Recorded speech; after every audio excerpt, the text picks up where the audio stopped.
Passamos a apresentar reportagem especial Jornalismo, Cultura e Realidade.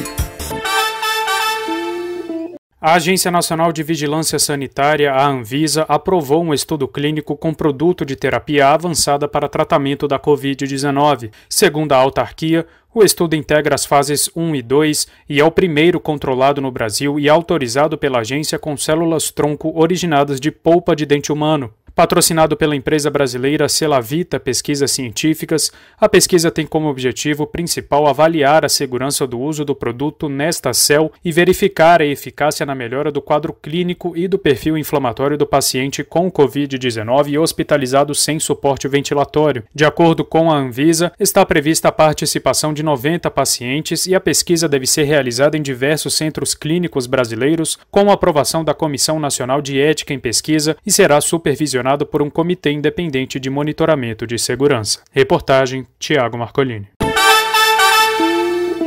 O Fundo Nacional de Desenvolvimento da Educação, o FNDE, liberou 73 milhões de reais a estados e municípios para fortalecimento do transporte escolar. Os recursos são referentes à 10ª parcela do Programa Nacional de Apoio ao Transporte Escolar. Segundo o Ministério da Educação, a verba garante a manutenção das ações voltadas para o transporte dos estudantes, mesmo nesse período em que as aulas na rede pública estão suspensas devido à pandemia da Covid-19. A liberação é automática e o depósito em conta corrente ocorre em até 72 horas após a liberação. Ao longo do ano, são repassadas 10 parcelas do programa, de fevereiro a novembro. São beneficiados os entes federados que possuem estudantes da educação pública residentes nas zonas rurais. Para receber os recursos, estados e municípios precisam manter as prestações de contas do transporte escolar em dia. Os valores detalhados destinados a cada beneficiário podem ser conferidos no portal eletrônico do FNDE em liberação de recursos. Reportagem Tiago Marcolini.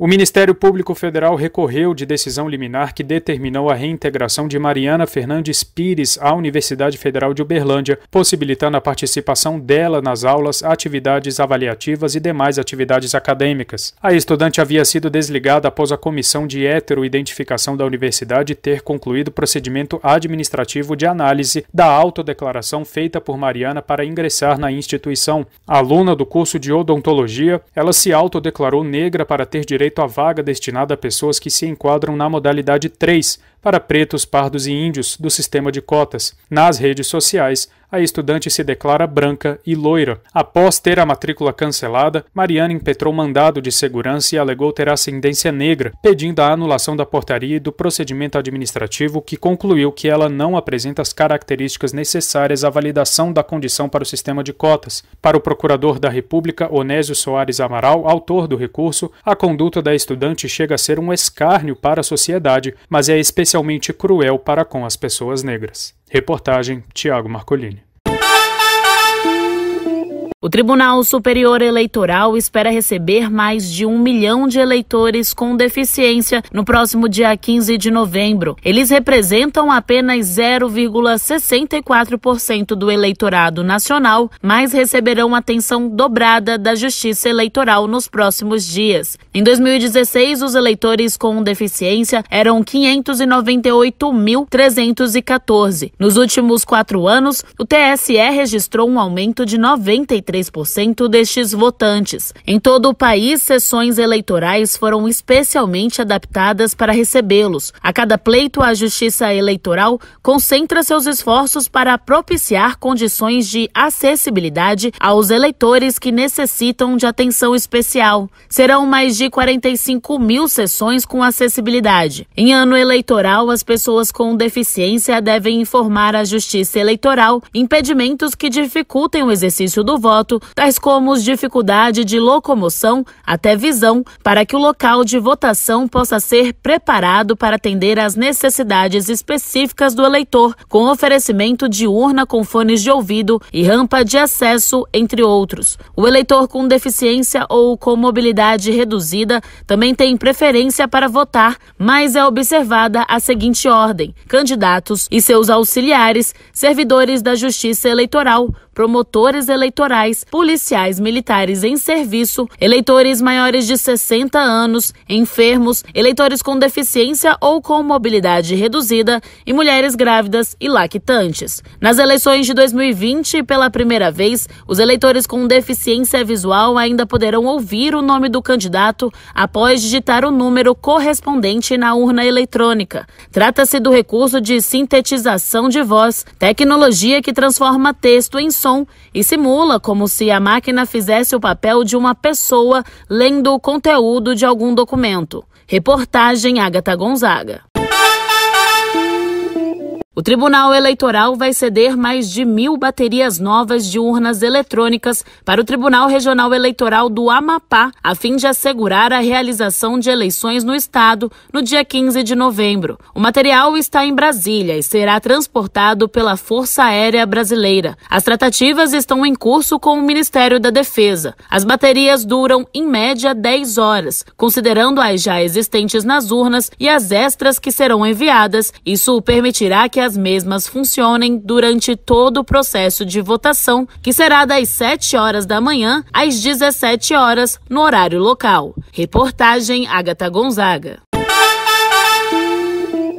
Todos os anos, o Brasil desperdiça cerca de R$1,5 trilhão com o Custo Brasil, valor equivalente a aproximadamente 22% do PIB do país. É o que aponta um levantamento feito pelo Ministério da Economia em parceria com o setor privado. Esse valor é referente à despesa adicional com itens como burocracia, infraestrutura precária e insegurança jurídica ou regulatória. O Custo Brasil faz referência abrangente a diversos fatores que têm influência negativa no ambiente empresarial brasileiro, entre elas, por exemplo, questões institucionais e tributárias. Para o responsável pelo projeto do Ministério da Economia, Jorge Luiz de Lima, a falta de conhecimento mútuo dos setores público e privado é um dos fatores que impulsionam o Custo Brasil. Do mesmo jeito que o setor produtivo, pouco dele conhece de governo, o inverso também é verdade. Porque travar a máquina administrativa tanto que ninguém lá dentro consegue sair ou conhece de setor. Então você imagina que o cara que está fazendo metade dos regulatórios, das leis, eles não conhecem nem o Brasil, não conhecem o setor produtivo, e o cara dita a norma sem conhecer. O estudo para a elaboração do projeto considerou 12 itens, entre eles abrir um negócio, financiamento, empregar capital humano, pagamento de tributos, infraestrutura, ambiente jurídico e regulatório eficaz e acesso a serviços públicos. Para o presidente da Federação das Indústrias de Mato Grosso, Gustavo de Oliveira, há urgência em mudanças estruturais no setor público, já que o Brasil está um passo atrás de outras nações ao redor do mundo na simplificação de processos. Basicamente, é como se 25% da riqueza que o país produz fosse destruída em ineficiência. São mudanças estruturais, mexem com interesses corporativos, mexem com a cultura histórica brasileira de criar burocracia, de ter que atender a processos que muitas vezes não garantem nada, não servem a nada, que os nossos concorrentes no mundo inteiro têm de maneira muito mais simplificada. Segundo o Ministério da Economia, todos os estados brasileiros devem ser incluídos no projeto Redução Custo Brasil. De acordo com Jorge de Lima, é a única chance de enxergar o Brasil como um todo e construir um país mais competitivo. Reportagem Tiago Marcolini. Você acompanhou Reportagem Especial.